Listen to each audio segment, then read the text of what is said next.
আমি ওনারে বিয়ে করব। কি করতেছেন? ওইভাবে যান। একটা মানুষ যখন বিপদে পড়ে সেই সুযোগটা নিয়ে না এই ধরনের কাজ কোনো করতে হয় না। আপনি আমার যখন বিয়ের কথা বলছিলেন আমি আপনার কি বলছিলাম? আমি আপনার পছন্দ করি না, আপনার সাথে আমার কখনো যায় না। কেন এটা করলেন? কেন করলেন? আমি বলছিলাম আবার বিয়ে করে সেই সুযোগটার কাজে লাগাইছেন না। ভুল বুঝতেছ। এটা ঠিক আছে, আমি তোমার খুব পছন্দ করি, এই জন্য আমি আমার চোখের সামনে তো তুমি ছোট হইতেছিল, তোমার পরিবার ছোট হইতেছিল, চাও দিয়ে কত মানুষ কি নাকি বিপদ হয়ে যায়। বিপদ থেকে উদ্ধার করার জন্য আমি কইছি যে আমি বিয়ে করব। আমি বিয়ে করতে চাইছি আপনারে? আমার বাপের মুহের দিকে তাকে আমার বিয়ে করতে হয়েছে, সমাজের দিকে তাকে আমার বিয়ে করতে হয়েছে। আমার বাপ জোর করে আপনার আমার বিয়ে আছে। আমি তো বিয়ে করতে চাই না। আর শুনেন, আমি পড়াশোনা করতেছি, পড়াশোনা শেষ করে আমি যখন চাকরি পাবো আপনি আমার তালাক দিন। আর আরেকটা কথা, আপনি আমার কখনো শুইতে পারেন, যদি আমার শুইতে আসে আমি কিন্তু ফাঁসি নিব। এই নাস্তা বানা রাখছি, তুমি ডিম ভাজি খাও না পোস্ট খাও এটা তো জানি না, দুইভাবেই করছি, যেটা মন চা খায়ালো নাও। দুলাভাই হইলো আমাকে খাটে শোনা, কারোর লাগে ঝগড়া বিপদ নাই, মেয়েবাজি নাই, আজেবাজে কোনো নেশাও নাই, টেবিলের দোকানে বহে, সারাদিন সদায় বেছে। সংসারী মানুষ। সংসারী মানুষ? সংসারী না সাই? ওর আমার প্রতি আগে থেকে নজর ছিল, যেই দেখছে করতে পড়ছি অমনি যোগ বুঝা কোপ মারছে। নইলে ওর মতো একটা দোকানদারি আমি বিয়ে করি? ও যায় আমার লোকে, যত যাই কস। সালমানের বিয়ে না করলে তো ভালো হয়েছে, টাকা না থাকলে সবাই নিরিবিলি হয়ে যায়, বিটে বাড়ি ছাড়া তো আর কিচ্ছু নাই। আল্লাহ জানেন ফকিরটার লোকে আমি কেমনে সংসার করবো। বন্ধুরা কিছু বলে? কি বলবে?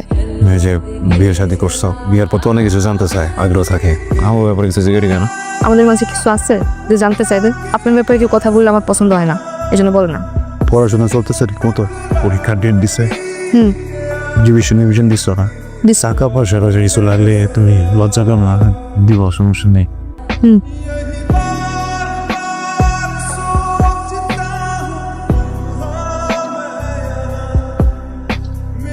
এই যে শোনেন, আমি সিদ্ধান্ত নিচ্ছি আমি ঢাকা গিয়ে পরীক্ষা দিব। ঢাকায় পরীক্ষা দিতে বকিল দিকে? তুমি স্কুল করছো ওই জায়গায়, কলেজ করছো ওই জায়গায়, এখানকার ভার্সিটিতে পড়ো না, আমি ঢাকায় পরীক্ষা দিব।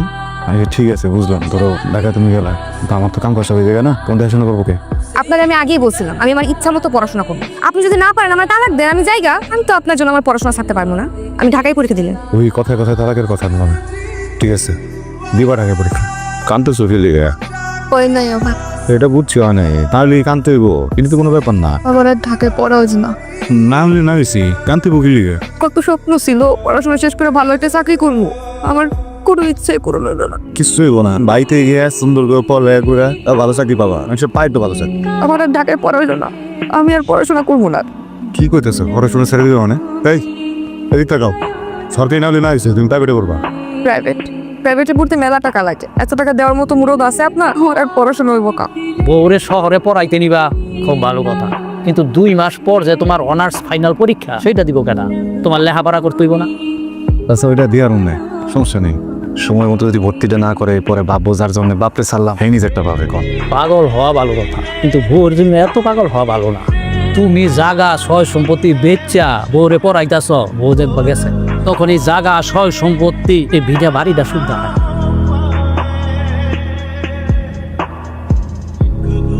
হাই, আমি শাহেদ। আসসালামু আলাইকুম, আমি রুহি। ওয়ালাইকুম সালাম। রুহি, তোমাকে ক্লাসে দেখছিলাম, খুব মনোযোগ দিয়ে লেকচার শুনছিলাম, তোমাকে দেখে খুব চেনা চেনা লাগছে। তুমি কি উত্তরাতে থাকতা? না, আমি তো গ্রামে থাকতাম, ঢাকা শহরে আসছি পড়াশোনা করতে। আচ্ছা, নতুন আসছো, কোথায় উঠছো? মহাখালী। মহাখালী? আর তুমি চাইলে আমরা কিন্তু একসাথে ক্যাম্পাসে আসতে পারি, মানে আমার যেহেতু বাইক আছে, সো একসাথেই আসতে পারি, তোমার টাইমটাও সেভ হলো। থ্যাংক ইউ সাহেব, আমি জানাবো।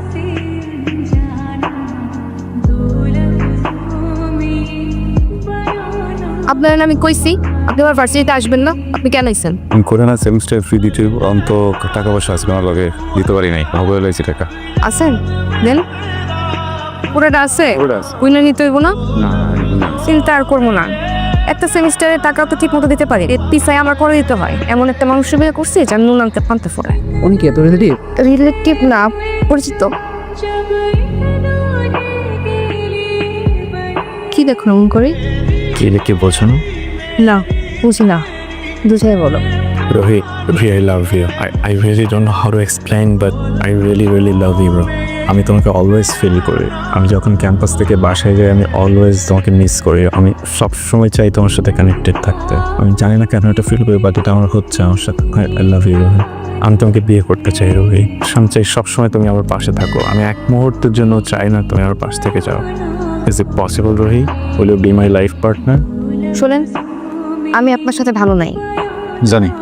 না, আপনি জানেন না। আমি একজনকে ভালোবাসি, ওরে বিয়ে করতে চাই। ক্লাসমেট শাহেদ। শাহেদের মতো শহরের পোলাবানগুলা 2 দিনের ভালো লাগারে ভালোবাসা মনে করে ফেলে। 2 দিন শেষ হয়ে গেলে ভালো লাগা আর থাকে না, ভালোবাসা আর থাকে না। এইসব জায়গায় জীবনটা নষ্ট করো না, পরে অনেক কষ্ট পাবা। আমি না এত কিছু শুনতে চাই নাই। আপনি আমার ডিভোর্স দেবেন। বুঝতেছো না তুমি অনেক আদরে বড় হয়েছো। বদমেজাজি, কখন তোমার মন ভালো থাকে, কখন তোমার মন খারাপ থাকে, এটা তো সবাই বুঝবো না। এত কম সময়ে পোলা তোমার কষ্ট খুঁজছে নেই। ওকে পারবো সব কিছু ব্যালেন্স করতে। একবার বোকামি করছো না, একবার বোকামিটা করো না। ভালোই তো আছো, সমস্যাটা বুঝি না। ভালো আছি? আমি ভালো আছি? আপনি ভালো আছেন, আমি ভালো নাই। আমি একদমই ভালো নাই। আমি শাহেদকে ভালোবাসি, ওরে বিয়া কইরা সুন্দর একটা সংসার করতে চাই। আপনি আমার ছায়া দেন, আমার ডিভোর্স দেন। তুমি ডিভোর্স দিলে তুমি ভালো থাকবা? অবশ্যই ভালো থাকবো। ও না আপনার থেকেও বেশি আমার ভালোবাসে, আমার কেয়ার করে। আমরা বাইকে ঘুরি, আউটিংয়ে যাই, বাইরে খাইতে যাই। ও আমার ছোট ছোট সব ইচ্ছা পূরণ করে। আমি তো জীবনে এমনই একটা মানুষ চাইছিলাম যে আমার সব স্বপ্ন পূরণ করব। কিন্তু আপনি সেটা কখনোই পারবেন না। আপনি আমার ছায়া দেন। আপনার কিছু করতে হবে না, আমি সব পেপার রেডি করে রাখছি। আপনি শুধু একটা সাইন দিবেন। বসেন, আসছে। এই কাগজটার মধ্যে একটা সাইন দিবেন। দেন। Thank you so much.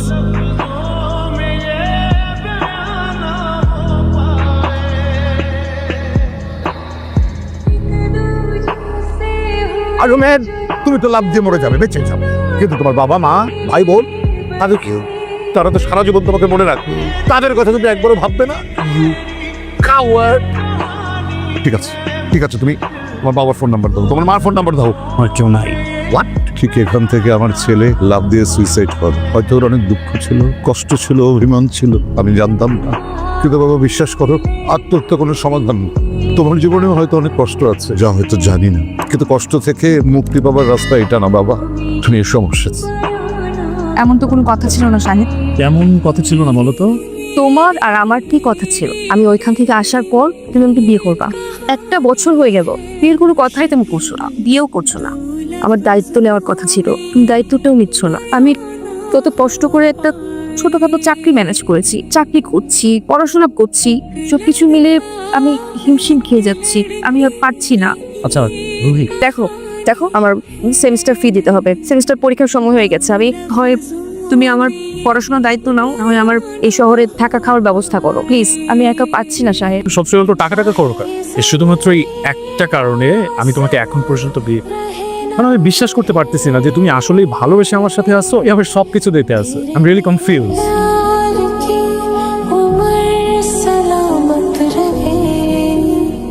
আজকে আমি তোমাদের একটা খুবই গুরুত্বপূর্ণ টপিক নিয়ে আলোচনা করব। তুমি জি স্যার। না বসো। কি যেন নাম তোমার? সন্দেশ। সাইল্যান্ড সন্দেশ, খুবই সুন্দর নাম। Thank you sir. তুমি তোমার ফ্যামিলির অনেক আদরের, তাই না? একদম। কে কে আছে তোমার ফ্যামিলিতে? স্যার ফ্যামিলিতে বাবা আছেন, আমি দুজন। রসগোল্লা নাই? আহা, তুমি তো অলমোস্ট কমপ্লিট করে ফেলেছিলে, এখন আবার এখানে এসে সেকেন্ড ইয়ারে ভর্তি হলে? স্যার খাল কেটে কুমির না তো মানুষেরই স্বভাব, এমন একটা স্বভাব আমার আছে। কুমির চলে আসে, আমার লেখাপড়াটা আর হয়নি, কিন্তু আবার শুরু করবো। Okay good. শাহেদ, তোমাকে কোনোভাবেই ফোনে পাচ্ছি না। আমার আগামীকাল সেমিস্টার ফি জমা দেওয়ার লাস্ট ডেট। আমি এইবার যদি সেমিস্টার ফি জমা দিতে না পারি, আমি হয়তো পরীক্ষা দিতে পারবো না, হয়তো আমাকে ভার্সিটি থেকে বের করে দিবে। আমার কাছে হাত খরচের টাকাটাও নেই। তুমি প্লিজ কিছু একটা করো, এবার আমাকে একটু কল দাও প্লিজ। স্যার প্লিজ, স্যার এবারের মতো একটা শেষ সুযোগ দেন স্যার প্লিজ। কতগুলো রিটেক আছে তোমার মাথায় আছে? লেখাপড়াটা ঠিক মতো করো, ব্যাপারটাকে একটু ভালোভাবে ডিল করো। এবারের মতো তোমার সেমিস্টার ফি সাবের কল্যাণ ট্রাস্ট থেকে অ্যাডজাস্ট করা হয়েছে। আর তুমি তো জানোই অসচ্ছল এবং চাকুরিজীবী স্টুডেন্টদেরকে সাবের কল্যাণ ট্রাস্ট হেল্প করে থাকে। Sir thank you. তো এটা কিন্তু তোমার শেষ চান্স, ঠিক মতো লেখাপড়া করো। হ্যালো হ্যালো, আচ্ছা, তুমি ফোন ধরো না কেন? একটু ব্যস্ত ছিলাম, বাসায় আছি। বিজি না? আমি তোমার বাসায় উঠতেছি। বাসায় উঠতেছো মানে? আমি আসলে সাহেবের ফ্রেন্ড না, গার্লফ্রেন্ড। ও আমাকে লাস্ট 1 বছর যাবত বিয়ের কথা বলে ঘোরাচ্ছে, বিয়ে করছেন। ইভেন 7 দিন যাবত আমি তাকে কোনো ফোনে পাচ্ছি না, সে আমার সাথে দেখা করছে না। আপনার সাথে এসে ডিরেক্ট কথা বলি, সবকিছু ফয়সালা আপনার সামনে হোক। আপনি সাহেবকে একটু ডাকুন। শাহেদ, আমি এসব কি শুনছি? বাবা করলাম, আমি সব এক্সপ্লেন করি। বাবা ও আমার পরিচিত, আমার রিলেশন ছিল, অ্যান্ড একটা পর্যায়ে গিয়ে আমি ভাবছিলাম যে ওর সাথে আমার যা, আই ওয়াজ রং বাবা। ও একটা গোল্ড ডিগার বাবা, ওর টাকা পয়সা লোভ। সামনে কথা বলো তুমি। কি বলতে চাও তুমি? কেন আসছে আমার বাসায়? কেন আসছে বুঝো না তুমি? বিয়ের কথা বলে কেন ঘোরাচ্ছ? বাবা শি ওয়াজ ম্যারিড, আমি মানি ওর সাথে আমার রিলেশনশিপ ছিল, বাট আমি কোনোভাবেই জানতাম না বাবা রিলেশনশিপের আগে দ্যাট ও ম্যারিড ছিল। ওর হাজব্যান্ডকে ডিভোর্স দিয়ে আসছে আমার কাছে, এন্ড এটা আমি জানার পরেও আমি সেটা অ্যাকসেপ্ট করে নিছি। তুমি আমাকে যে পকেট মানি দিতে বাবা, সেখান থেকে আমি ওর সেমিস্টার ফি দিতাম, ওর কলেজ ফি দিতাম, এরপরেও আমার সাথে চিট করছে। আঙ্কেল বিশ্বাস করুন, আমি লোভী না। হ্যাঁ, আমি যা করেছি সবকিছু ওকে ভালোবেসে করেছি। আমার হাজবেন্ডের সাথে লাস্ট টাইম আমার বলি মনে হচ্ছিল না, আমি ওকে ভালোবেসে আমার হাজবেন্ডকে আমি ডিভোর্স দিয়েছি। ওর থেকে আমি ঢাকা শহরে একা থাকি, ছোট একটা জব করি, টাকা দিয়ে আমি নিজে সব খরচ চালাই। আমি শুরু থেকেই বুঝতে পেরেছি যে তুমি একটা অসভ্য ফ্যামিলি থেকে এসো, নাহলে এখানে এসে এইসব কথা বলতে না। আমি এটাও বুঝাচ্ছি যে তুমি একটা আনএডুকেটেড ফ্যামিলি থেকে এসো। সেকেন্ডলি, তোমার এত বড় সাহস হলো কি করে? তুমি বিয়ে করেছো, তারপরে আমার ছেলের সাথে সম্পর্ক করেছো। তুমি আমাদের ফ্যামিলি সম্পর্কে জানো?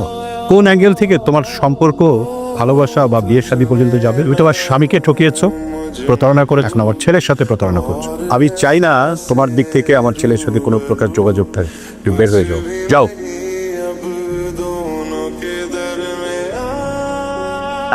আসসালামু আলাইকুম স্যার। স্যার আমি রেডি হচ্ছি, অফিসে আসছি। আজ থেকে আপনাকে আর কাজে আসতে হবে না। জি স্যার। স্যার কি বলছেন? কেন?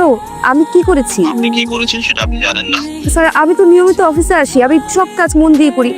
কেন এমন হচ্ছে? কেন কেন করা হচ্ছে এমন? আমাদের এখানে আসলে সভ্য মানুষের জন্য চাকরির ব্যবস্থা আছে। কি মনে হয় গতকাল একটি বাড়িতে গিয়ে সিনক্রেট করে এসেছি, রাত আসলে আমাদের বসের ব্রেনখান থেকে ফোন এসেছি যে ধরনের ঘটনা ঘটছে, তারপর আপনার এই চাকরিটা আসলে we are really sorry. Sandesh, আমি তোমাকে এখানে দেখে খুব খুশি হয়েছি। আসলে পরিশ্রম মানুষকে কতটা সফল করে সেটা তোমাকে দেখি বোঝা যায়। কি নাম আপনার? রুহি। রুহি, আমি কি আপনাকে চিনি? সিমন সাহেব, দেখুন আমাদের এটা তো রেস্টুরেন্ট বিজনেস, তাই না? কিন্তু ওদের ম্যানার থাকাটা ইম্পর্টেন্ট। সহি আপনি যে এদিকে আসুন। সরি আপনার চাকরিটা হচ্ছিল, আপনি আসতে পারেন। স্যার কি বলেন? আপনি না একটু আগে বললেন আবার সবকিছু ওকে, আমি তো ভেবে ফেলেছি আমার জবটা হয়ে গেছে। আপনি বলেছেন আপনি বললে জবটা হয়ে যাবে, তাহলে জবটা কেন হচ্ছে? সহি আমি কিন্তু আপনাকে একটু আগে আরেকটা কথা বলছিলাম যে আমাদের এমডি সাহেব যদি আপনাকে শিওর না করেন, সেক্ষেত্রে আমরা আপনাকে শিওর করতে পারবো না। স্যার আমি সরি স্যার, আমার ভুল হয়ে গেছে। আমি অন্য কারোর সাথে আপনাকে মিলিয়ে ফেলেছি, আমি আপনাকে আসলে চিনতে পারিনি স্যার। আমার এই জবটা খুব দরকার স্যার। আমার বাসা ভাড়া, সেমিস্টার ফি সব কিছু বাকি। তো এই জবটা না পেলে আমার জীবনটাই থেমে যাবে স্যার। আমি কিছু করতে পারবো না। আমি জীবনে শুধু পড়াশোনাটাই করতে চেয়েছি, আর কিছু করতে চাই না স্যার। আপনি যা বলবেন আমি সেভাবে চলবো। আপনি যা যা করতে বলবেন আমি তাই করবো। Please sir, please sir. Sir আচ্ছা রোহি, তুমি কি আমাদের স্যারকে আগে থেকেই ছিল? মানে ওই দিন তোমার কথাবার্তা শুনে মনে হচ্ছে যে তুমি স্যারকে আগে থেকে ছিল। হ্যাঁ, আমি ওনাকে আগে থেকে চিনি। না মানে উনি আমার ক্লাসমেট, আমরা একই ইউনিভার্সিটিতে পড়ি, একই ক্যাম্পাসে আছি। ওনার পড়াশোনার গ্যাপ ছিল, এখন আমাদের সাথে কন্টিনিউ করছে। তোর কাছে আমি হিসাব চেয়েছি। বাবা, এরকম করলে তো হবে না, তাই না? আমি তো একটা দায়িত্ব নিয়েছি, এই জায়গাটা কিন্তু একটু চেক করা উচিত। টাকা পয়সার বিষয়, ব্যবসার বিষয়, এখানে আসলে এইভাবে সবাইকে ছাড় দিতে হবে। আচ্ছা সব বাদ দিলাম, আপনি এটা দেখলে আমার ভালো লাগবে প্লিজ। যে ছেলে তার স্ত্রীর জন্য শেষ সম্বলটা বিক্রি করে দেয়, আমি তার কাছ থেকে হিসাব নেব। দেখ বাবা, তুই ছাড়া আমার আর কে আছে? এতদিন এগুলো সব আমি কষ্ট করে সামলেছি, এখন থেকে তুই সামলাবি। আমাকে তো কোনো হিসাব দিতে হবে, তুই তোর মতো করে চালা।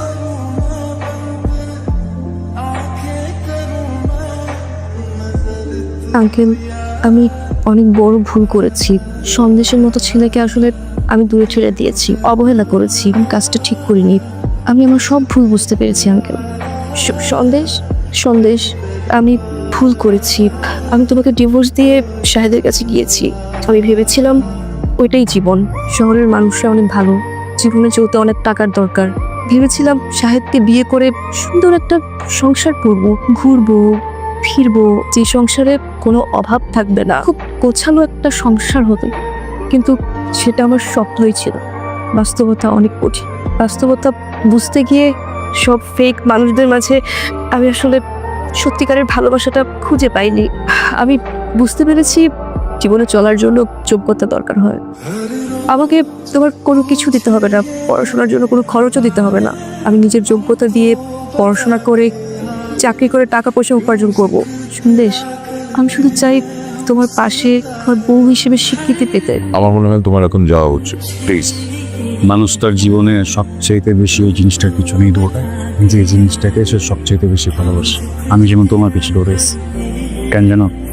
আমার জন্মের পর পর আমার পরিবারের সবার নেক্সট আমার বুদ্ধির পরে কটনৈক করিবার কি জিনিস আমি বুঝি। যেদিন তোমার গিয়ে করছিলাম আমি ভাবছিলাম হয়তো বা আমার কি রাখবো, সৃষ্টিকর্তা তোমার মাধ্যমে আমার কাছে আমার পরিবার পাবো, কিন্তু আমি ভুলছিলাম। আমি ভাবছিলাম তোমার মতো একটা মানুষ যদি আমার জীবনে থাকে, আমার জীবন হয়তো আর কোনোদিন কোনো আফসোস থাকে। আমি সেইখানেও ভুলছিলাম। আমি আসলে এই মানুষটাই যারা তুমি সবচেয়ে বেশি ভালোবাসো। শুধু আমি কেন, যে ছেলেটার জন্য আমার ছেড়ে গেছিল না, ওই ছেলেটাও ওই মানুষটা যাও তুমি সবচেয়ে বেশি ভালোবাসো। আমি জানি তুমি কি ভালোবাসো। তোমার ভালোবাসা জিনিস আর কোনোদিন নিজের চেহারাটা আমার দেখ।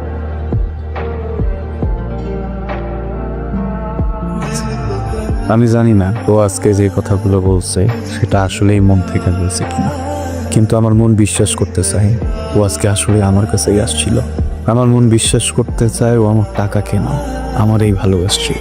হয়তোবা দেরি করে ফেলছে, কিন্তু নিজের ভুলটা বুঝতে পারছে।